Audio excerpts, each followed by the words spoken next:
میرے نبی سے پوچھا گیا یا رسول اللہ قیامت کب آئے گی؟ اللہ کو پتا ہے۔ یا رسول اللہ نشانی بتائیے کہ جب ماؤں کو ذلیل کیا جائے گا قیامت آ جائے گی۔ قومیں ہلاک کب ہوتی ہیں؟ سازش سے نہیں، سازش سے نہیں، سازش سے نہیں۔ جب وہ اپنے ہاتھوں پہ خود اپنے ہاتھوں کو کاٹتے ہیں، اپنے پاؤں کو توڑتے ہیں، اپنے کردار کو برباد کرتے ہیں، ظلم، جھوٹ، بددیانتی کا شکار ہوتے ہیں، اللہ جھاڑو پھیر دیتا ہے۔ پھر کوئی بھی سبب بن جائے، باہر سے بنے یا اندر سے بنے،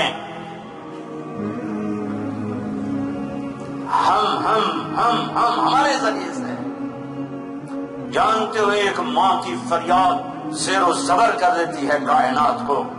میں نے ایک ماں بیٹی کو دیکھا، بیٹی ماں سے کہہ رہی تھی بھوک نہیں، بیٹی کے ماں سے بھوک نہیں، تو اس کی ماں کے موٹے موٹے آنسو گر رہے تھے۔ مجھے لگ رہا تھا کہ یہ وہ ایٹم بم ہے جو میرے دیش کو اڑا کے رکھ دے گا۔ یہ آنسو نہیں ہے، یہ آگ کے شرارے ہیں جو چاروں صوبوں کو خاکستر کر دیں گے اور جلا کے راکھ بنا دیں گے۔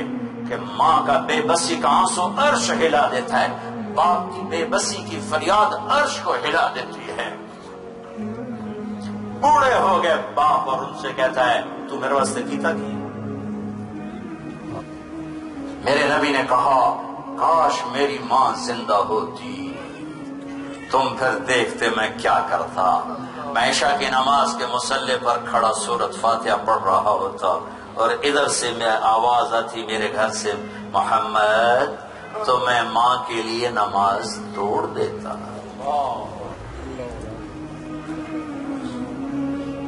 6 برس کی عمر میں ماں سے جدائی ہوئی، 63 برس کی عمر میں حج پہ جا رہے ہیں، 57 سال صدمے کو بیت چکے ہیں، 7ویں دن غم بھول جاتا ہے۔ 57 برس مدینہ سے نکلے ابوا کی سڑک ہے سیدھی جا رہی جہاں قافلے کا انتظام ہے ٹھہرنے کا۔ آپ کے ساتھ مدینے سے چلتے ہوئے 12,000 اور اب 70,000 کے قریب اوپر نیچے۔ آپ نے اپنی اونٹنی کو یوں موڑا پہاڑوں میں، پچھلے کو نہیں پتا کہ اونٹنی کا رخ کیوں مڑ گیا۔ آپ کو پتا ہے میں کہاں جا رہا ہوں؟ آپ نے اپنی ماں کی قبر کا رخ کر لیا۔ میں 2000 میں گیا ہوں، میری زندگی سفروں میں بیت گئی، 6 بر اعظم بار بار۔ بیت اللہ کے اندر 2 دفعہ گیا، جو کیفیت حضرت آمنہ کے ڈیرے پر تھی کہیں نہیں تھی۔ گھر کا ہوں، آرام گاہ کا ہوں، خواب گاہ کا ہوں، قبر کا ہوں، جو کیفیت میری وہاں تھی مجھے زندگی بھر وہ کیفیت نصیب نہیں ہوئی، کبھی نہیں ہوئی۔ ہائے ہائے ہائے، میں وہ منظر دیکھنے لگا اپنے نبی کا رونا تڑپنا۔ 6 برس کا بچہ ماں سے لپٹ کے کیسے رویا ہو۔ 25 سال کی عمر میری حضرت آمنہ جب اللہ کی تقدیر آئی ہے، وہ جنگل ویرانہ ہے، جتنی یہ بلڈنگ ہے اتنی اونچی کوئی پہاڑی ہے وہ جس کے اوپر وہ قبر ہے۔ آپ وہاں سے ہٹے اور چلتے چلتے چلتے چلتے اپریل کا مہینہ، آپ یوں قبر مبارک پر سلانے پر تشریف لائے، یوں بیٹھے، احرام کی حالت تھی، سر ننگا، اپریل کا مہینہ، اور یہاں ہاتھ رکھے اور سر دیا گھٹنوں میں۔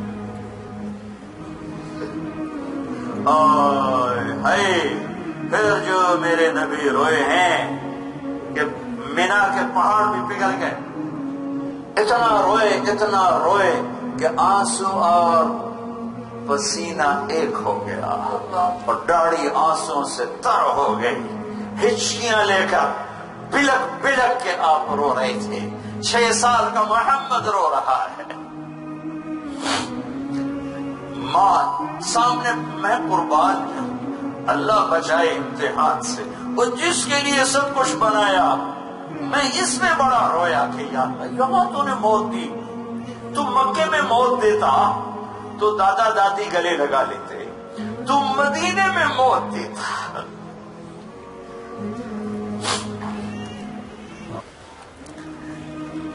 تو پردادی کا خاندان تھا گلے لگانے کو تیار. یہ تو نے کہاں موت دی؟ اور صرف ایک نوکرانی ماں بھی تھی، ام ایمن. میرے نبی کو 8 عورتوں نے دودھ پلایا ہے، ان میں سے ایک یہ ام ایمن ہے، حلیمہ سعدیہ مشہور.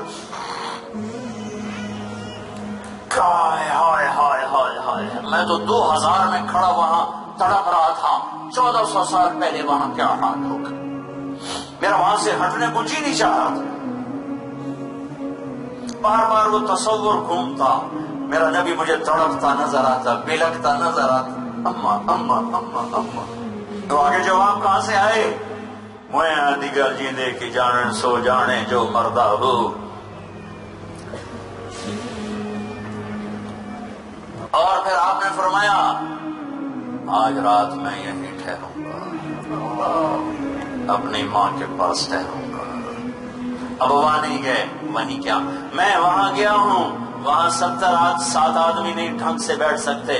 70,000 آدمی کا جدھر جس کا جی چاہتا ہے بیٹھ جاؤ. میں ادھر ماں کی قبر کے سرانے خیمہ لگایا، وہاں رات گزر. عجب واقعہ سنو. جب پہاڑ سے نیچے اترے تدفین کے بعد میں پھر دوڑ لگائی اور اوپر چڑھ گئے. پیچھے پیچھے ام ایمن گئی. میں یہ واقعہ ہزاروں دفعہ سنا چکا. ہر دفعہ میرے بند ٹوٹ جاتے ہیں کہ میں وہاں پہنچ جاتا ہوں. کبھی اللہ تمہیں لے جائے تو دیکھنا ضرور ہو، زیارت کی جگہ. جب ام ایمن اوپر چڑھی تو کیا دیکھا؟ اللہ کے محبوب ماں کی قبر کو چمٹ، قبر کو اس جیسے ماں کو کوئی چمٹ کے پڑا ہو. چشمے تصور میں ماں کو چمٹے ہوئے ہوں گے. پتھروں کو سینے سے لگایا ہوا تھا اور اوپر یوں پڑے ہوئے تھے. جب ام ایمن قریب آئی تو سنا آپ فرما رہے تھے اماں تجھے تو خبر تھی تیرے سوا میرا کوئی نہ تھا، تو پھر مجھے چھوڑ کے کہاں چلی؟ یہ غم دیے ہیں میرے اللہ اپنے نبی کو تمہارا منہ بند کرنے کے، تم پر حجت کو قائم کرنے کے. یہ کوئی زندگی ہے؟ ناچنا گانا کوئی زندگی ہے؟ پیسے بنانا کوئی مقصد زندگی ہے؟ عزت شہرت دولت، کیا یہی کچھ ہے؟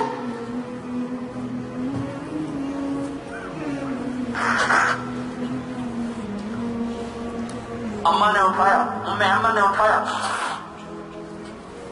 بیٹا محمد اٹھو. انکار کر دیا. میں نے اٹھ گھسیٹ رہی ہیں وہ یوں جیسے بچہ پاؤں کی لگاتا ٹیک لگاتا. اب میں نے نہیں جانا، میں نے اماں کو چھوڑ کے نہیں جانا. مکے تک روتے ہوئے اور آپ اتنے تنہا ہو گئے کہ سارا دن اکیلے بیٹھے رہتے، نہ ماں نہ باپ نہ بھائی نہ بہن. سارا دن اکیلے بیٹھے رہتے اور نہ کھانا کھاتے تھے نہ پانی پیتے تھے. زمزم کے چند گھونٹ پی کے سارا دن بیٹھے رہتے تھے تنہا. کہ میری امت دنیا کے پیچھے ایمان کے سودے نہ کرنا. میری اولاد ذبح ہوئی، میرے پیٹ پہ پتھر بندھے تمہاری خاطر. دیکھو مجھے قیامت کے دن رسوا نہ کرنا. رزلٹ گندا ہے تو استاد شرمندہ نہیں ہوتا؟ استاد سے پوچھا نہیں جاتا جناب آپ کے سارے بچے فیل ہو گئے، کیا مقصد، کیا چکر ہے؟ میرے نبی نے آخری خطبے میں کہا لا تسودوا وجہی یوم القیامہ.